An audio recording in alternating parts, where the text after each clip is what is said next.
religious people consider to be very fundamental. And of course the topic that I'm addressing tonight is one of those specific examples, because we have a whole society of Christians today who look back upon the early Christians, the forefathers of their religious tradition. And as they look back, if they were to look back, which most of them don't do, but if they were to look back and read the writings of the early fathers, church Christian fathers of the 2nd, 3rd, 4th, 5th centuries, many of whom ended up being martyred for their stand on Christianity. If you go back and start reading their writings, in many very fundamental respects, these early Christians would be branded as heretics by current Christians today who are part of the same tradition. There has been such evolution in thinking on such things as salvation, the Godhead, the nature and role of Jesus, these sorts of things, that ideas that today's Christians see in the writings of the early Christian fathers, they would cry out heresy or blasphemy. And so it has, the changes have, I don't think, can be minimized. Perhaps so, but without presuming to speak for non-Mormons who may certainly have opposing views on this, couldn't it be argued that some of the early sources are those who were just plain erroneous for one reason or another, and who were really not mainstream even within the church back then? Is this a minority position, I guess, within the early church, is my question. Well, as you go back into early Christianity, a very interesting question has been raised by a number of historians, and the question is, what was orthodoxy and what was heresy in early Christian thought? And the earlier you go back into Christianity, the harder it is to try and determine what was within the mainstream and what was not. But typically what has happened is that those whose writings and whose ideas were not within the mainstream, their writings have not survived. Their writings were burned and were not passed on and so forth. In 1945, of course, there was this very important find of a whole Christian library in northern Africa called the Nag Hammadi Library, and translations of that are available today. And here is a whole library of Christians that everyone's known about, the Gnostic Christians, but their ideas fell into such disrepute in those early times that the Gnostics eventually pretty much disappeared. Although I have talked with a person not too long ago who says that he is a Gnostic Christian. Professed Gnostic. Yes, but what typically has happened is we know about a lot more writings than have survived. And the writings that have not survived are typically the writings of those who are branded as heretics.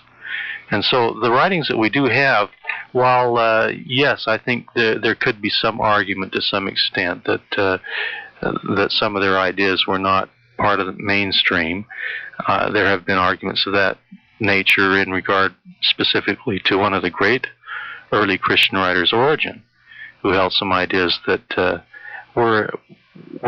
seemed quite unique to himself at that time, but he was not kicked out of the church. He was a prominent person then and was respected and revered, but Christianity has always been very, very many individuals have been in prominent positions in Christianity throughout its history who have differed with each other. That's what we're seeing at the Council of Nicaea and numerous other councils, is that Christianity, no matter how far back we can go, we cannot find any kind of great unity on some of the very basic fundamental ideas. And so there were significant differences, but all of these men, Athanasius, he was a man, for example, who was highly revered in the early church, had a tremendous influence, was the key figure in the Council of Nicaea, and one of the men who really did a lot to shape this extremely important concept of the Trinity that became the Orthodox position, and today is looked upon as being the Orthodox position by most Catholics and Protestants on the subject of the Trinity, and yet Athanasius himself is looked upon as being the Orthodox position by most Catholics and Protestants on the subject of the Trinity, and yet Athanasius himself was one who expressed on a number of occasions his belief that men may become gods. He in fact used a phrase that I don't know whether probably didn't originate with him, because we find it in so many other writers, but the phrase was that God became man so that man may become God. He uses a phrase like that, which current Christians who believe his doctrine of the Trinity and consider him a great, one of the great influential men in the formulation of the doctrine of the Trinity, here he's making statements like that, which many people today who believe in the Trinity would say is terrible heresy. If that was once, assuming that was once the doctrine that early Christians held, when did that change, and how did it change? Have you done any study on that particular point? I really have not traced it through. I have spent the time that I have spent looking at this subject. I've been looking in the first several centuries of Christian history. But to give you a couple of examples, I have a quotation that's by a Catholic writer by the name of Giovanni Papini, and he's writing just recently. I've forgotten the date of his book, but it's within the last 20 or 30 years. He's writing from a Catholic perspective, and he's arguing very strongly for this idea of men becoming gods, indicating this is at least alive to some extent in the Catholic tradition. I also personally heard a Catholic monk talking on this subject some time back, and indicating that he'd always held this kind of idea. Also, in some of the things that some of the works that I've been reading there, and I haven't looked directly in Eastern Christian sources, the Greek Orthodox brand of Christianity and all the Eastern Christian denominations, but from what I have gleaned from the narrow study that I've been doing, that there is a strong tradition within the Eastern Christian Church of this idea of deification, and that man has an incredible potential and is looking forward to holding an incredible position in the resurrection. How we spoke briefly about the Mormon concept of deification, if you will.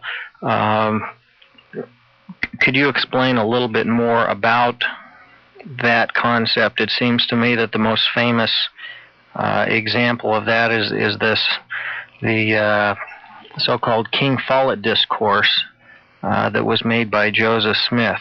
For those of our listeners who may not be very familiar with it, could you explain a little bit about that for them?